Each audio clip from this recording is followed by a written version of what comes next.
Ladies and gents, welcome back. Jagmeet Singh, the leader of the NDP party, has put forward a motion to have a public inquiry forced for the allegations of Chinese interference in our elections and remove David Johnston, the handpicked special rapporteur from the Trudeau Foundation. You can't make this up, folks. This is actually a thing. And the problem with this motion is Jagmeet Singh doesn't want to put any weight behind it. And when asked about it, he said he refused to actually put on the table the coalition between the NDP and the Liberal government. And these are his words here. How serious is your threat then to ask David Johnston to step down as special rapporteur if you're not going to follow through with pulling the plug on the confidence and supply agreement? What we're doing is we're forcing this government, with a vote, we're forcing Parliament to decide on whether or not Mr. Johnston should continue. I think that's a serious question. Given the clear appearance of bias, we are putting before Canadians that it is no longer useful to have Mr. Johnston in that position, given the clear appearance of bias. It's not going to restore confidence in the electoral system. So we're going to push for that.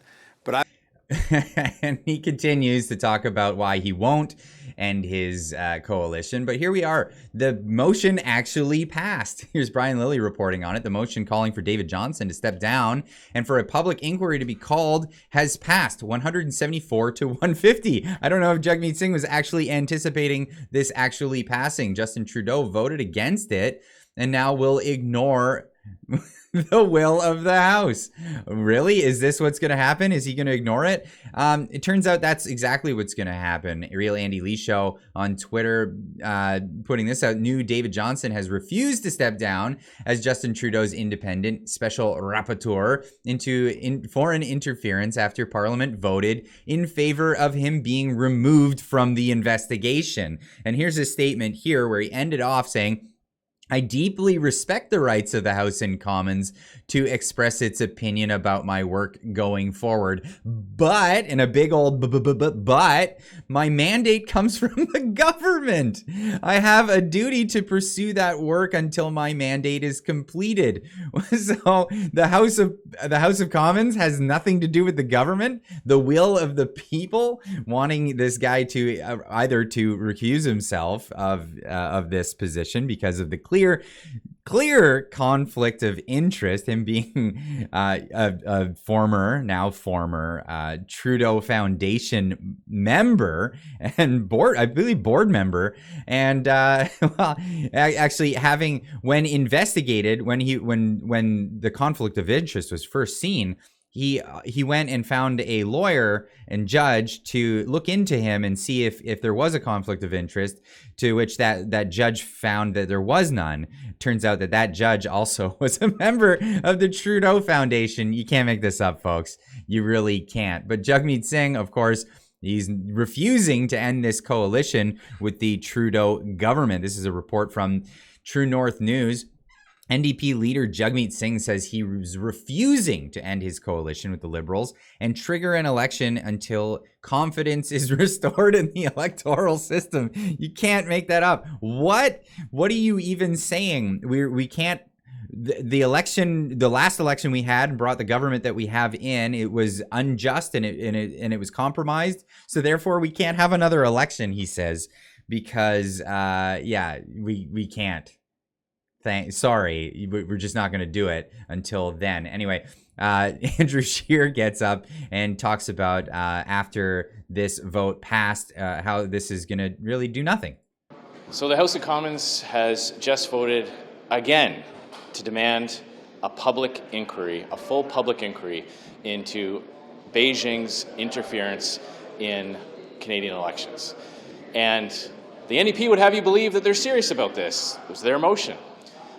It's all an act. It's all theater on the part of the NDP. They're not actually serious about getting to the bottom of this issue. Jagmeet Singh has a choice. He could make a full public inquiry a condition of his continued support of this Liberal government. He chose not to. In fact, he chose to tell Justin Trudeau that he wouldn't pull out of their deal before this vote even took place. This is all a phony attempt to fool Canadians into thinking that the NDP want transparency and accountability on this issue.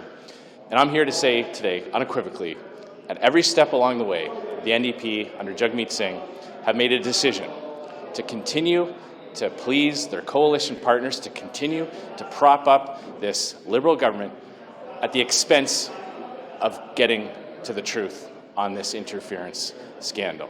It's shameful, and I'm calling on the NDP to do the right thing and to use their position in this coalition partnership for once to the benefit of Canadians instead of pleasing their political partners in the Trudeau Liberals.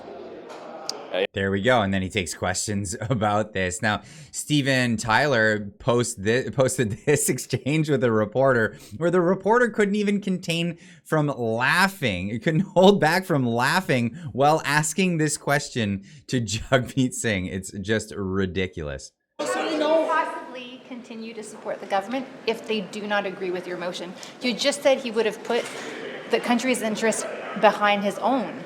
How can you continue to support him then? Well, let's look at that. We've got an agreement where there's 27 things that this government has to do to help Canadians. If we move away from that agreement, we're going to let the Liberals off the hook.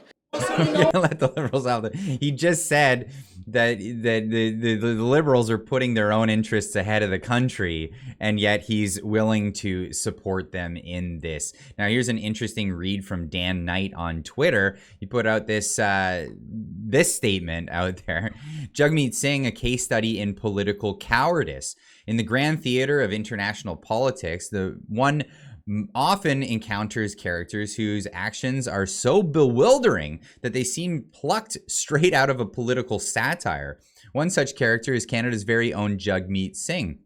The leader of the New Democratic Party has his recent decisions in the face of serious allegations of Chinese interference in Canadian politics are a lesson in political cowardice par excellence.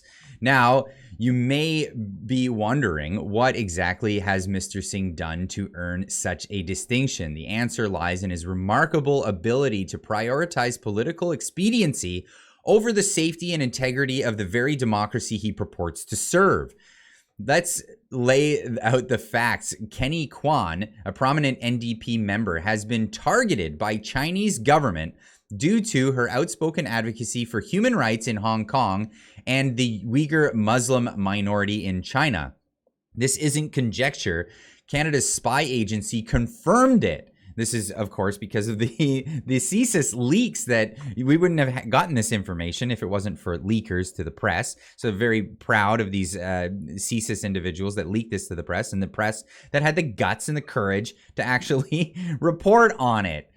Which, of course, they want to go after. The RCMP is targeting them, and so is the Trudeau government. One would expect any political leader worth their salt to stand up against such blatant foreign interference, but not Jagmeet Singh. Instead, Singh has pledged his unwavering support for Prime Minister Justin Trudeau's Liberals, vowing to keep them in office until 2025, regardless of any evidence of foreign interference. This is a political maneuver that reeks of self-preservation and desperate grasping at power, rather than an act of moral conviction or courage. Singh's political maneuvering is not merely disappointing, but downright concerning. By maintaining his pact with Trudeau's Liberals, he's tactfully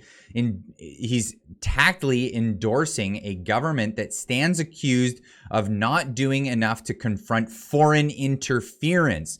One of the basic fundamentals of what a government is even there for. What is the purpose of a government? Well, number one, protect us from the foreign invaders. That is probably number one on the list of what governments are there for.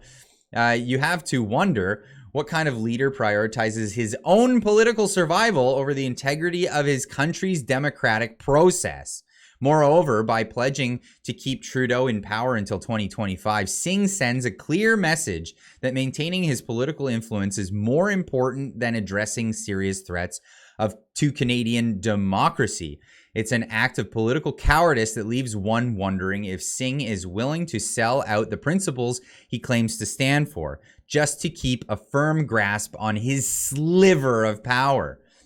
But perhaps the most remarkable aspect of this entire saga is Singh's response, or rather lack thereof. Rather than confronting these serious allegations head on, Singh has retreated to the comfortable confines of his Twitter echo chamber, where he regularly indulges in woke responses and online virtue signaling. Yet, when it comes to real action and real courage, Singh has proven woefully inadequate.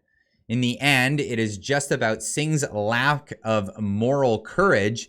It's a cautionary tale for all democracies. It serves as a stark reminder that when leaders prioritize political expediency over their duty to protect the integrity of their country's democratic processes, it's the citizens who pay the price. Canada deserves better. It deserves leaders who won't shy away from standing up for foreign interference, who won't compromise the principles of democracy for the sake of political convenience. Jagmeet Singh has shown us what political cowardice looks like, and from the looks of it, it's a look Canadians don't like. When it comes to real leadership, Canadians deserve more than just empty words and hollow virtue signaling. They deserve action and courage. Great words. Go on over and follow Dan Knight on Twitter. Amazing things to be said there. And I'd like to leave this one with you guys. What do you think of this whole situation? Jagmeet Singh not having the courage to stand up and put himself on the line, put himself before Justin Trudeau and the Liberals, who are blocking any sort of real investigation into the allegations laid against them with foreign interference in a foreign government of the Chinese Communist Party of China. Anyway, leave a comment in the comment section down below. Let me know what you think, and we'll see you in the next one. Keep on trucking.